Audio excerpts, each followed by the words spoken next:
as much time as I can.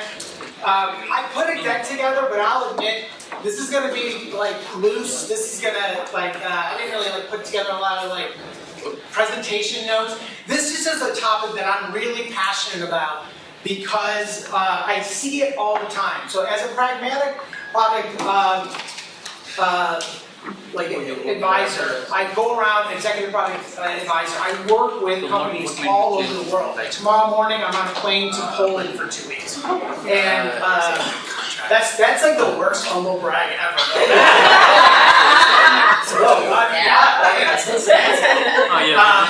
But I see this, and I work with teams, and I teach our AI classes, I teach our product operations, and it is just abundantly clear to me that this is a major need through companies all across the US, the world, and when I talk to the executives, I'm like, have you thought about hiring specifically for AI product operations? But, oh, actually, wow, yeah, but, oh, wow, yeah, we need to do that. And like, it's staring you right in the face, but then I realized it's not, because I live and breathe this every day. So, this is the most exciting career you have yet to hear about.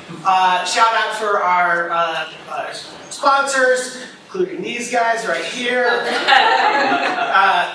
This is who I am. So let's talk about like what is the problem in the market. Like as good product managers, we always need to say, all right, what problem are we trying to solve? So let's zoom out and see what's happening in the market. By the way, I am going to talk fast. I'm hyped up by caffeine, and I want to get to the Q&A sessions. I got a feeling you're going to have a lot. So this is taken from one of my favorite annual studies. It's the Work Trend Index study from Microsoft that comes out every year around April or May. And this is from 2025, and it's titled The Year That the Frontier Firm is Born. And it's all about how companies, there's this cap on productivity because, as humans, we can only do so much. But now with AI agents, we can offload a lot of work to agents to do work that we otherwise would have hired people to do. And they were talking about the ideal way to roll out agents in automation within your company. You don't want to just have a few here and there. You don't want it where it's just overloaded, because each of us are eventually going to become agent bosses. We're going to have these agents working for us. But what you want is well-designed agents rolled out, collaborating with each other cross-functionally, really optimizing your organization. So studies like this come out, and then what do the executives do? They get all excited. Boards get excited. They're going to see like, this is going to optimize our companies. We're going to make a shit ton of money. And so what happens? This is what happens. And Paul will tell you, has anyone been in a company like this? Yeah, see people raising their hands, yeah. Companies are like, we need to do AI, but they don't know what that means. So what happens is they start they're getting pressure. We need to get on the board. We need to start seeing all of these optimizations and see the potential of AI and benefit from all the things it can offer. But they don't know how to go about it. They haven't thought through the proper way to implement it. And what ends up happening is people come in, they show them flashy demos, and they start going off and they start doing these pilots. And then what ends up happening is these pilots fail. Has anyone heard about this study? 95% of AI pilots fail. Yeah, we see it all the time. This is why our company is doing really well, because they tried it out, they're like, we're not doing this right, please help us. So, we don't want this to happen. And why do these fail? Well, the executives assume it's, ChatGPT, Copilot, they're not powerful enough. No, they're plenty powerful. The reason that they're not, they weren't succeeding was the learning gap. Companies don't know how to embed AI into their workflows. And so the lesson is, it wasn't the tech, it was the companies using the tech. They didn't have the right people, they didn't have the right know-how. So they lacked an understanding of AI operations. So what is AI operations? Look at, I'm on slide 10, and we're like 6 minutes in. This is awesome. Okay. So I will tell you, as someone who is verbose, giving me 30 minutes to talk is really hard. Did you ever hear that Twain quote? Sorry, the letter is so long, I didn't have more time. Editing it down is really hard. So, AI operations, it's the discipline of embedding AI into your daily work through clear workflows and guardrails and scalable systems.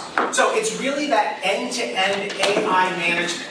So you break down exactly, all right, what workflows do we want AI to do?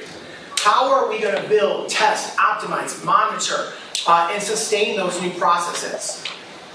So it's really just embedding a new way of work into your company. So when done right, teams can finally realize the promise of AI. And oftentimes, it's not these flashy one-off projects and these demos, and it's not externally facing. It's typically applied to back-end processes.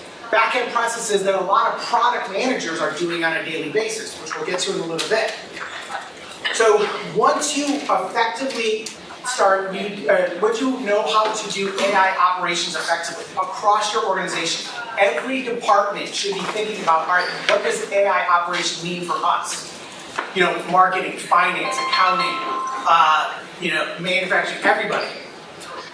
So let's look at the different roles within AI operations. So you have to have a visionary, someone who is that subject matter expert, probably somebody from a leadership role who has the juice, if you will, to be able to say, all right, this is how we're going to get this going. This is your project sponsor.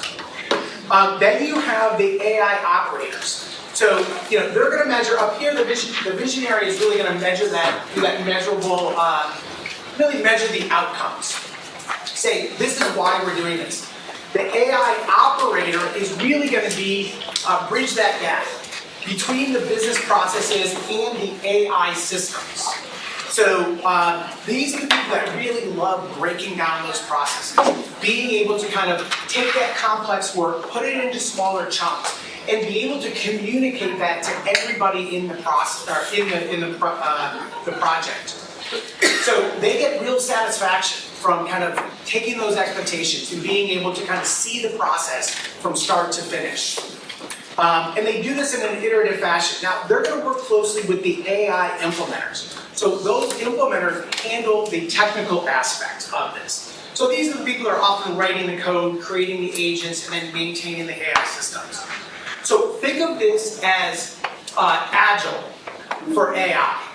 And you have your project sponsors, your executive sponsors, you have your product owners, and you have your scrum masters. It's very simple. As you see the process that you apply, this is going to be, that analogy will come even more apparent. So the specific process that I recommend, now again, this is still a very emergent field. And this is just one process. This is the process that I really like. It was founded and created by a woman named Rachel Woods, who created the AI Exchange, and she is a UT grad, so it's appropriate. But this really is agile for AI operations, and I don't have time to really dive deep into this. I could do, obviously, hours and hours on this, but you start off with a clear picture. All right, we're agreeing on what our goal or outcome is. Then you go through and you create your realistic design. Basically, what is the specific amount of work that we want to get done during this cycle? Kind of like a sprint commitment, right? Then you go through, you AI and automate, you do the work, you kind of work through, and then you get through and you get feedback. So this is where you get your team, you get everybody together and say, okay, is this working as we designed? Is this the automation? Is this the AI version of what we used to have to do manually? Then you have a very important part, which is the team rollout. How many times have you created something just to see, oh wait, it never embedded, it never took off? You need to see that all the way through to make it part of the regular day-to-day. So that last piece is absolutely critical. So an AI operator needs to make sure that the teams are adopting these new tools. So a key part of the craft process is designing playbooks. So what are playbooks? Like playbooking is when you turn your processes and expertise into clear instructions and context that the AI can follow. So this is where you have things like your agents. Maybe you've heard the term AI evals. Has anyone heard that term before? So it's really like where you're giving the AI instructions. It's like the brain, and you're helping teach it because AI can learn over time. But you first have to really say, hey, this is your purpose. This is what we expect from you. So that's, it's basically, if you have ever had an intern, if you could teach an intern, hey, this is what I need you to do, and explain it to them, it's very likely, unless it involves like, hey, move this box from here to there, you could probably have AI do it. So this, really quickly, is just the different roles and what they're doing throughout the craft process. So you can see up here in purple, the AI operator. They're going through, they're trying to understand, all right, what are we trying to accomplish? What is the process that we're doing manually, repetitive, that's time consuming, that we don't want to have to do manually because we'd rather spend our time on something more strategic. And then they're going to work with the implementer to make sure that everyone's on the same page. Then from there, you're going to design it. And then the AI part is really just for the technical person. They're going to go through and build it. And then you get into the feedback. That's where you're saying, all right, is this working as designed? And then that last part is where you're like, all right, is this working? Have we automated what we used to have to do?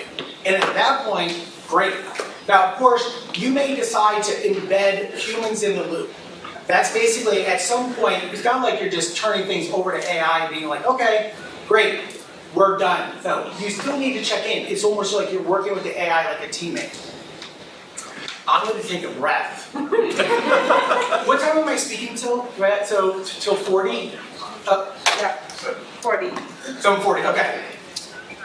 All right, let's ask 2 questions. Who's got a question so far? You guys following me, or is this too much? Yes. I'm noticing you've got the operator and the implementer. I've worked in military specs before. It sounds like the operator defines the specs and the implementer codes them and writes them. How do you do QA on that to make sure? And can you trust the AI to do the QA on the AI?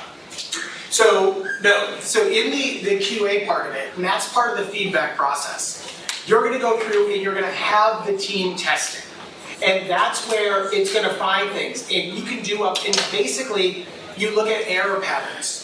And you go through and like, hey, that's not actually right. You probably should, instead of answering that, you should have handed it off to a real person. Or instead of answering that, or hey, you just made that up. We don't offer virtual tours. So you go through it. It's part of that QA testing process. You go back and update your evals. So you teach the AI, like, hey, you did this wrong. We don't actually offer that. Or you go into your knowledge base, whatever is powering your AI or your agents and things like that, to say, oh, we didn't give it enough context. So that QA part is the feedback phase of craft. Yes? Yeah, what traditional roles typically translate into the AI operator and the AI implementer? Or if not just roles, like what working styles?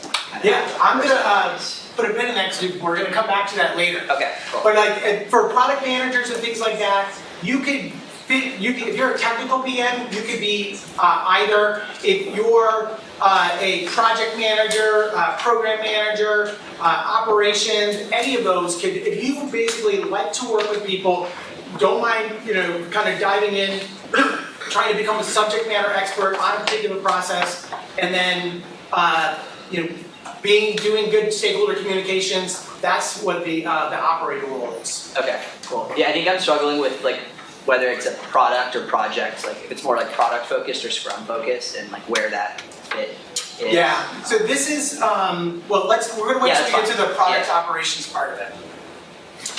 So that is AI operations. Now that's not specific to products. You could do this in marketing. You could do this in accounting. You could do this in and frankly, I think companies need to be asking every department, how are you embedding AI to make yourselves more efficient so that your teams are spending their time on the most valuable work? But let's talk about the case for AI product operations. And It's really marrying that AI operations with product operations. So product operations is the discipline of helping product management scale. Sometimes there's certain things that just make sense to centralize because you don't want everyone kind of figuring it out themselves. Like you want to have product standards. How do we do product here? How do we go out and do discovery, validation, ideation, prioritization, all the way through build, market, launch? And be able to have the right tools, the right product stack, everything product managers need so that they can be successful.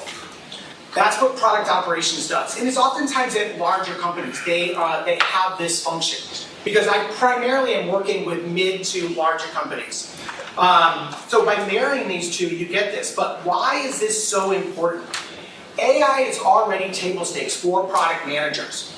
But product managers can't be expected to learn all of this. It's just too much.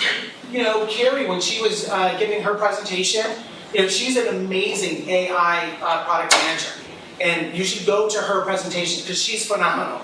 And I always learn something from her. But even she's like, hey, don't buy into the AI hype. It's not everything. You're not going to be able to learn everything. And I don't think the average product manager should be trying to understand, become an evals expert, become an AI agents expert, become, a Zapier or, a Copilot Studio or all of that.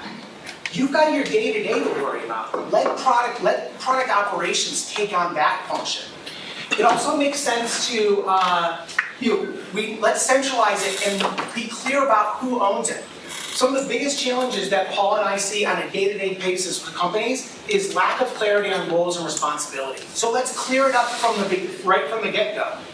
I forget what I have to look. What else are we going to learn here? So it is really a distinctive set and deserves a dedicated role. And again, so I think I hit all the bullet points there. So what do we need to know here? So product managers, what you should need to know is, all right, when I'm doing discovery, when I'm doing validation, how can I use AI to do that better? So I can get a faster throughput and I can make better product decisions at a faster product velocity, faster velocity. But again, you can't be expected to build agents, automate all of your workflows, and you get a lot of this centralized benefits. So, what are examples of where we could see automation? I wanted to make sure, so I have like examples of agents, and I would love to pull it up and show it everybody, but we just don't have that time. But here's some examples. If you're going out doing competitive intelligence and you're going to websites and stuff, that's something that AI could do. They could do the analysis. Like I have a bunch where I have a monthly SWOT analysis where AI goes out, takes all of the developer notes, release notes, press releases, blog posts from all of the major LLMs, puts it together, does an analysis, tells me everything I need to know about the updates as an instructor, and then does a SWOT analysis for what are the strengths and weaknesses. I'm not going to do that myself, and AI can do that for me. Customer routing, feedback, all of that can be automated. Market problem discovery. You take all of your transcripts. Oh, that's triggering. But you have all these transcripts. You can dump that in and start talking to the data. And really be able to quickly extract those insights. Now, you still need to be part of that process. You still need to be out there interviewing people. The AI is not going to pick up on things like body language and stuff like that, but it can do a lot of other stuff. So what are the skills that you need for AI product operations? So you need clear product management skills. You need to understand what problems are we solving. You need to understand, all right, how do you go out and discover those problems? You need to understand what is the best way to prioritize from a market perspective and from a strategic perspective. Stakeholder communications, product operations works cross-functionally. So if you don't like working with sales, maybe you're not good for this position. Why do I pick them dunking on sales? I apologize. Shots fired for no reason at all. But this last one is really important. Product operations is often seen as a cost center. It should never be seen as that. It should be seen as an absolute gold mine for companies. You should be showing, we give this much ROI. Look how much money we're saving the company because of all the hours saved, all the things that we've optimized. So you have to track usage, adoption of your products that you're putting out for the company and the automations you're making so that they know, wow, because of our AI product operations manager, look how much more efficient we are. Now you do need operation skills, and this is where if you're outside of product, you can move into this. When I first got into product management, I used to say you need business skills, tech skills, design skills. And if you have 2 of the 3, they'll teach you the 3rd. That is not the case now. If you want a product job, you have to have a laundry list of skills. It's like this Goldilocks. They want everything. Do you have a dog named Bingo? Oh, sorry, we only want people with that. But now in this space, if you have 2 of the 3 skills, they literally will teach you the 3rd. This is how open the marketplace is. This is how early it is. But you need to be able to have this. Understand how to design workflows. Know good change management processes. Know how to create a playbook. And this is something that, again, there's forms and tools and things online. And then be able to work cross-functionally. And then you need AI skills. So, how much AI skills depends on how technical you want to get. So you can sit squarely in the operator space and not have to kind of get into it. Now, you'll still probably need to get in there, create some Zapier, do some Zapier work, maybe create some zaps, maybe an agent here or there. But that's very straightforward. We could create a new agent that does some cool stuff in 5 minutes, 3 minutes. But you might have to do a little bit of evals, but you need to be comfortable with data, and then just understand how to do the observability and monitoring. But again, there's all tools for that. And in fact, it's now to the point now where a lot of people who are in this field, they build their own tools for their products using Lovable and Bold. I don't know if anyone was at the Agile Austin presentation last night, there was examples of that. Okay, your career opportunity in the next 7 minutes. This is a job on the rise. The number 2 job on LinkedIn's 2025 jobs is AI Operations Specialist and AI Consultant. So AI jobs are just dominating these lists. AI Engineer was the number 1 job. And being early in AI product operations. So I teach both AI and product operations. Both of these are the fastest growing spaces in product. You put them together, peanut butter and jelly, people. Wait, no, peanut butter and... Champagne and strawberry. No, chocolate. Yes. We want chocolate, right? Chocolate's better. So chocolate and peanut butter, that's better. Banana. No offense to jelly. Banana. Banana, but it really is. This reminds me of when I first got into product. I'm like, oh, this is a new thing. Oh my gosh, everyone's hiring for this.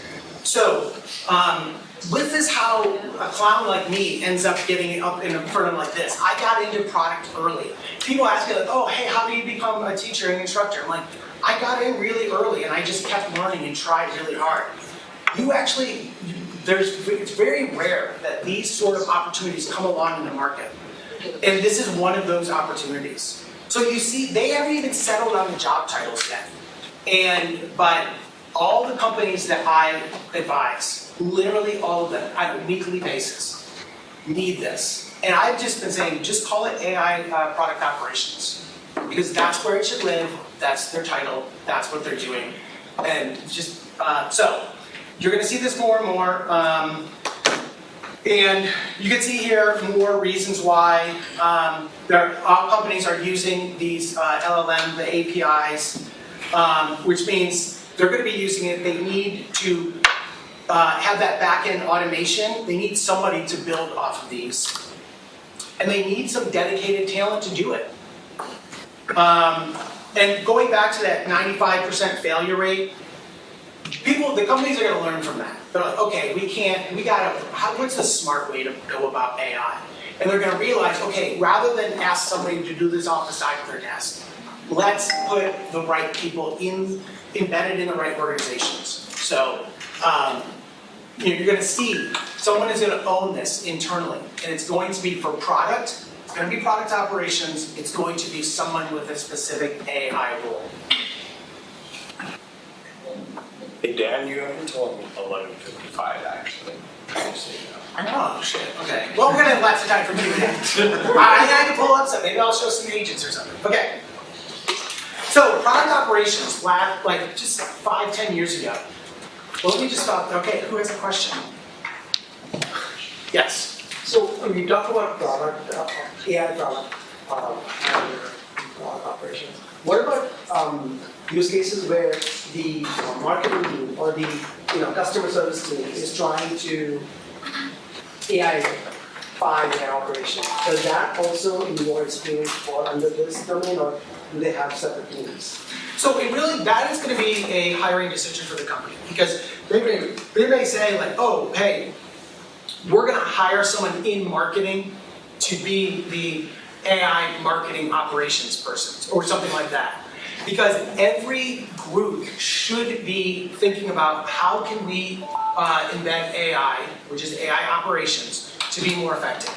Now, they may say, hey, if you're going to be our AI products person, we're going to ask you to help out in that area. They may do that. And I actually know companies that have people that are helping in that area.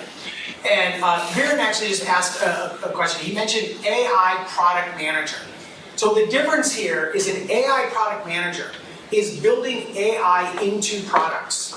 Okay, and that's a very different thing. They're building external products for the company. Again, remember, product operations, their job is to help product management scale. Their customers are the product teams. So that's really the difference that you need, that I really want to be clear about. And if you're interested in product management and being sticking like, I don't want to do product operations, I get it. But this is just something that sometimes people are like, I've been doing products so long, I want to try something else. And for product operations, if you love working with different product managers, like one of the things, I used to be like a product executive, and I would never go back to doing that again, because I hate other executives. Seriously, a lot of them are uncool. But I love working with product managers. So if I ever went back into like an actual corporate environment, which not going to happen, I would do product operations because I want to work with product people, not executives. So So what's the next hype after AI? the next hype after AI, like artificial and generative People intelligence. does that already, but what's the next hype? We've gone through metaverse, we've gone through network AI. What's the next hype? Slow down, Sam. I don't know. Honestly, I have no idea. Well, that's what we should be looking at, what the next hype, because we know AI is just basically getting a lot of money thrown into it, and the cost of it is prohibitive for a lot of people to continue with it. So what's the next hype? Quantum computing and synthetic biology. Quantum computing and synthetic biology. Yeah, but those we need All quantum. right, I'm going to take back my talk. So that's a whole other thing. But for those of you who are like really thinking about, all right, for my career, what might this be? This is really some of the parallels, because 5 years ago, product operations really wasn't that big of a thing, but it's growing and growing, and you're seeing like VP of product operations, director. So you can end up in a leadership role when you think about this is a blue ocean moment right now. So if you're thinking, all right, I feel stuck, I don't know that like you may get to that point like you're a senior PM. Do I want to go principal? Do I want to go like the executive, or do I want to just try something new? Because you can go into product operations and still go back to product management. It actually can help you become better at product management. And you can go from product operations. It's not like you can't go back to product. So this also, anytime I think AI is obviously, to your point, it's incredibly hot right now. It is good to know these skills. And I just think you can position yourself as an early mover and as a pioneer in this. So there's no better fake it till you make it moment than right now. Because who has like tons of experience right now in this? I mean, I've been teaching AI for 2 years. There's not a lot of people that have this. And I remember, and Jeff will remember this, like I got early into Agile. Because I was like, oh, there's opportunities there. So I moved fast there, and I built myself as an agile person, and I got jobs that way. Then I went into product management. Then like APIs was a big thing. So you want to take advantage of these to improve your career arc. And this is one of those moments. So that's kind of like the thing. So the key takeaways from this is AI. Question. All right, I'm going to finish this with key, and then we'll go to things. So the key takeaways, AI operations, it's about the workflows. It's not just about the tools. And that's why I haven't talked about like, oh, hey, Zapier, Lindsay, Relay, it's really not about the tools. It's about choosing the high impact workflows that make sense to embed AI so that your companies and your teams can operate better and build better products, deliver better customer service, and do it more effectively. Tell us about the problem with AI. I'm going to finish this. So, AI product operations also, it makes sense to centralize it because, and I will admit, there are a ton of problems with AI. And if you take my AI class, not to pitch, but every single module, we talked about the risks and the issues with AI. But again, I have 30 minutes. I can't Tell us get about it. the cost of AI. Okay, I'm going to ask you to sit back. So, AI product operations, it really is about centralizing. It makes sense to centralize it. If you have been a product manager, when you're feeling the expectation, like, hey, you need to ramp up, everyone needs to ramp up, that's bad leadership. That's bad product leadership. Yes, I would want all my product managers to be using AI every day, but I wouldn't want them to expect that they need to know everything. And so there are certain things that I'm like, hey, this isn't your job. We're going to do this internally. Plus, if you have, 20 different product teams, and 20 different of those teams are, building out different workflows, that's going to be a level of inconsistency and chaos. I saw this happen with APIs. API management was a mess when it first started until best practices started to sink in. So think back to this. What you don't want is this. And a lot of times I see companies heading down this path. AI operations is going to help you end up more like this.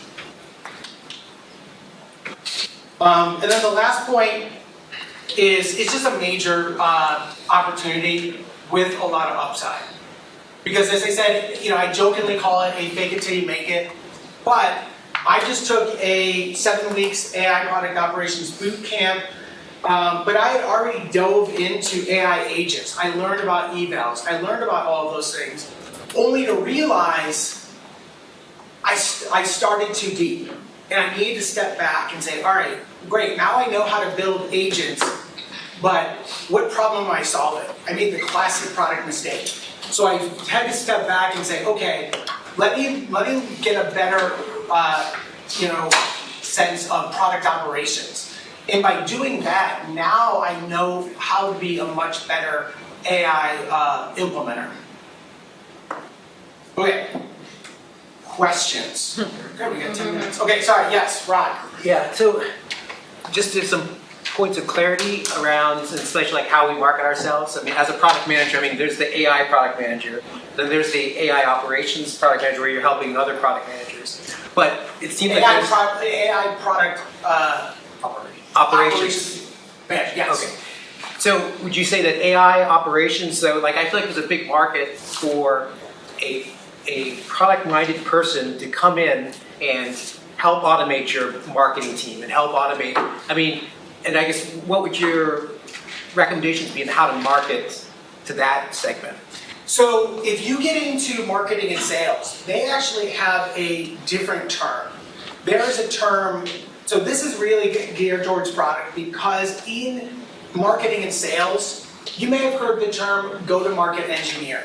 And what those people are doing is they are same thing but for marketing and sales, and they're using platforms like Clay to be able to say, okay, we're going to connect. You think about the systems like Salesforce, plus this, plus or HubSpot, or whatever, and we're going to automate it, and we're going to use all of we're going to be able to send out these, I don't know, what do they do? Those I call them phishing emails, but it's Campaigns.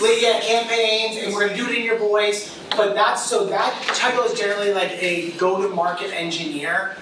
That's kind of what they started to call it, but again, still very So early. you have to kind of pick a lane then, like, because I was kind of thinking it more broadly, like what if you're just sort of a generic automator and you can try to, sell that process of analyzing and building stuff to a finance team or See, marketing. and this is where the nomenclature is just different in different places. So I know companies that they're just like, we're AI automators, but they work in the marketing space.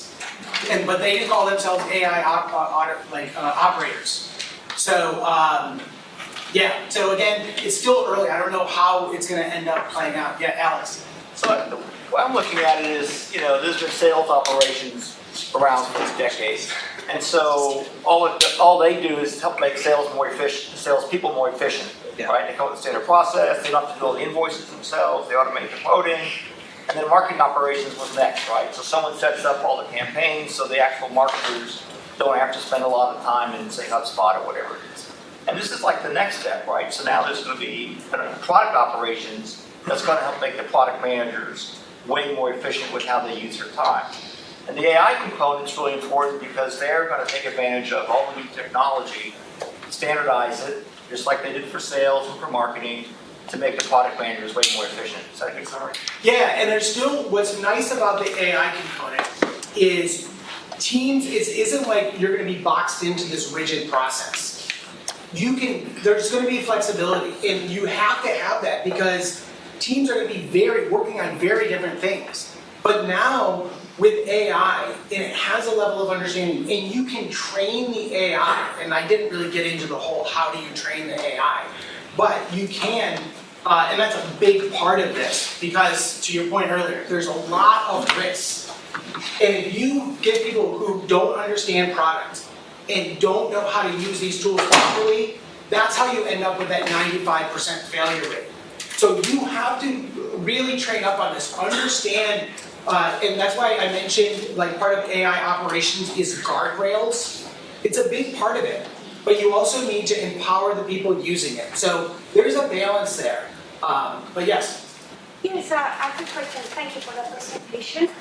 How do you see this evolving? For example, the enterprise, I may have the applications like a Salesforce, etc. And sometimes the enterprises and all companies typically buy the platform. Yeah. And you have inside your AI, how do you see those platforms eventually going away? Or do you see a small p, a fraction of beta, a fraction, because you don't need everything out of Salesforce? That's a really, really good question, because you're gonna get to the point where you're gonna ask, do I really need all of these SaaS platforms? How much of this can I do by myself? But I think that there's so many, it's so embedded in the way businesses work, and this is why this is again another topic. I think AI first companies are going to end up disrupting a lot of the legacy companies in ways that are really going to be incredibly disruptive. You're going to see some wild things over the next 4 to 5 years. In that place where you're making a pitch for this role, AI product operations, the rationalization of AI tools that you're talking about, wouldn't that be part of their job? To look at the workflows and say, hey, we've got 7 tools here, we need one. Yeah, because product operations generally owns the tech stack, and you may say, great, now we can consolidate these down. Yeah. Talk to us about both of them, stackable, So there's a lot, like I teach in my AI class about like prototyping and how you can build apps. And one of the things that in this role you could do is if there's something that engineering, like they're like, hey, we need to go solve this, or marketing's asking for this, you may say, hey, actually, engineering, you don't need to do that anymore. That can live with AI product operations, because we can build an app with a no-code tool, host it on our own, and put that on our web page to collect and then automate this stuff. So to your point, there's opportunities now for this role to own things that would have only been possible by having our engineers code something. But now, this role could help, and maybe it's the product team, but, I gave an example of marketing. But products, if they're like, hey, we really need the engineers to go and build this on the site for us, or whatever it may be, it doesn't necessarily have to be that. And so I was at a presentation last night where someone gave great examples of how, like, hey, this isn't like any, we're not pretending this is production-ready code. This isn't part of our product that we're putting out, but it helps marketing get exactly what they need to accelerate one part of their sales process. And they had it up and running, because engineering said, we'll get that to you in 2 quarters. And product came back and said, we'll have it to you by the end of the week. Yes? So I'm not very familiar with product operations. Big tech companies have technical program managers type roles. So is it broader than that, or are those roles gonna be more like AI?